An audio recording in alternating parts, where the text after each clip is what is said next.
Okay, I'm going to start out on the newspapers with Utah Digital Newspapers.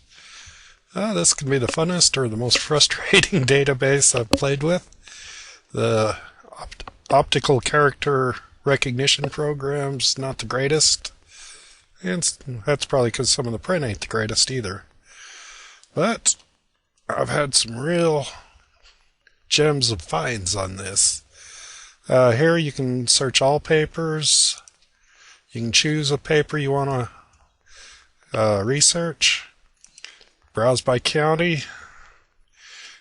And a little mouse over, and you get what papers are in each county. Used to have the date with them, but apparently not anymore.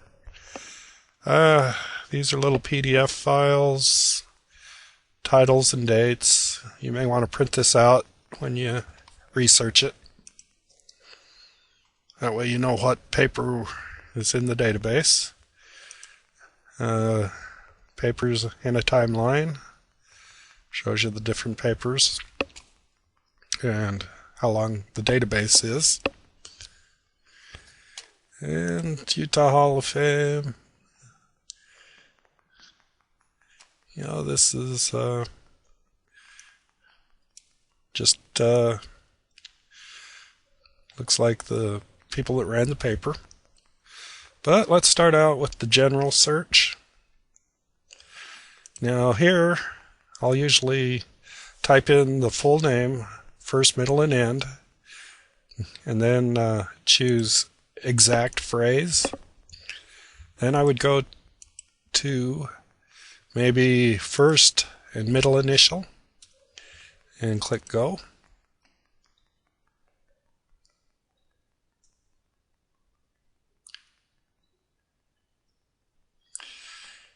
And here we've got 2 hits. And then if I don't get any hits, anything I like with that, I'll maybe take out the middle name or initial. Click go.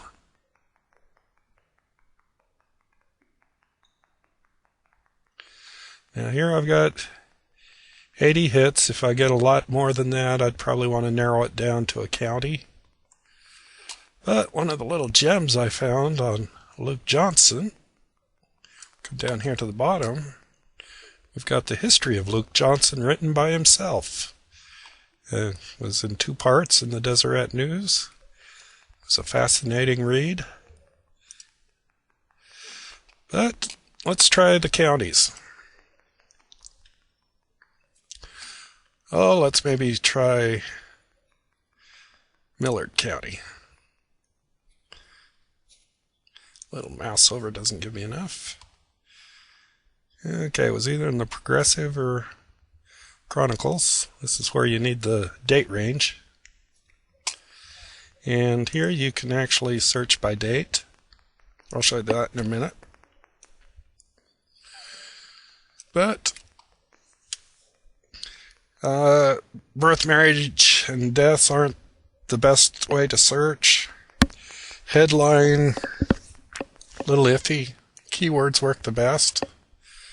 But say I want to find out about the Thompson family in Scipio, Utah. Oops, would help if I spelled it right.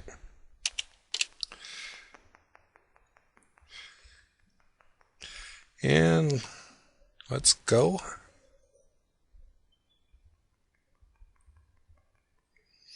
Now we're getting 98 hits.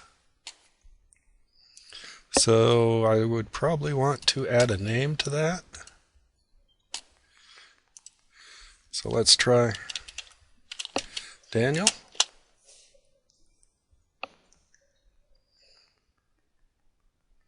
And we brought it down to 3.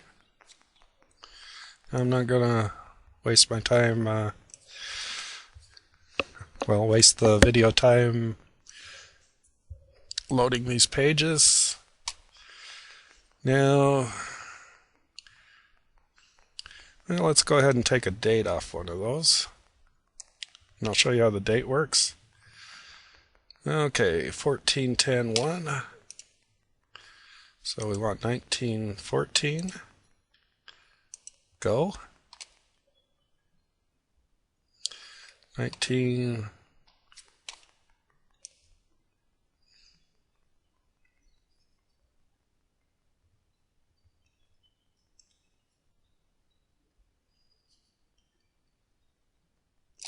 $14.10.1. This is a little secret to finding a name on a paper.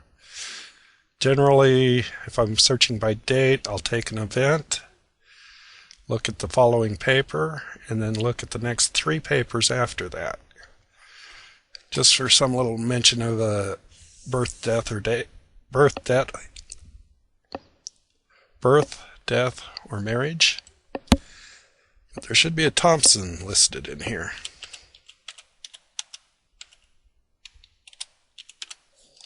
So I'm searching up here.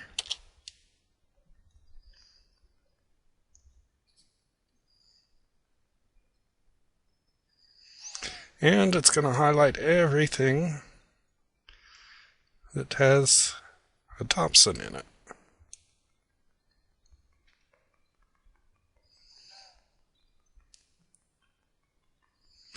Well, here's a little write-up on Scipio. Generally, this page that pops up is the first one. Oh, and to find a person in here, this is Acrobat that loaded. So however Acrobat does, it's fine. Just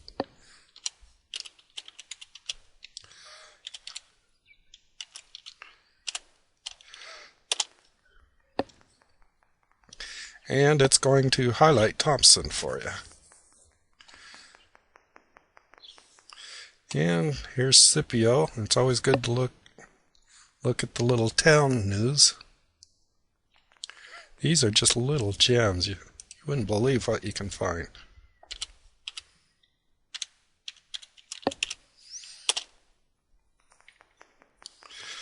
Okay, here's Miss Lillian Thompson. Returned from their studies at the Millard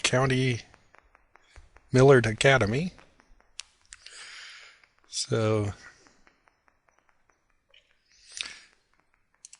technically that Lillian might be one of my relatives married. I knew one of my relatives married a Scipio girl.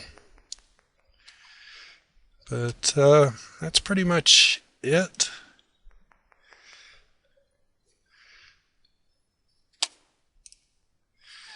Okay, they've changed things so this pops up. So used to be a lot of backing up, so they have improved that. And you just back up here. And you can change your searches. Start out with exact phrase. That doesn't work. Maybe take a name and a place. And if that don't work, use a known date. You'll be very pleased. I proved a family story by a newspaper from another state, just because the one person was from another state. So that was a wonderful find. So I'm going to go into other papers, and all I can say is use this icon newspaper to find them. And just explore and have fun. Enjoy.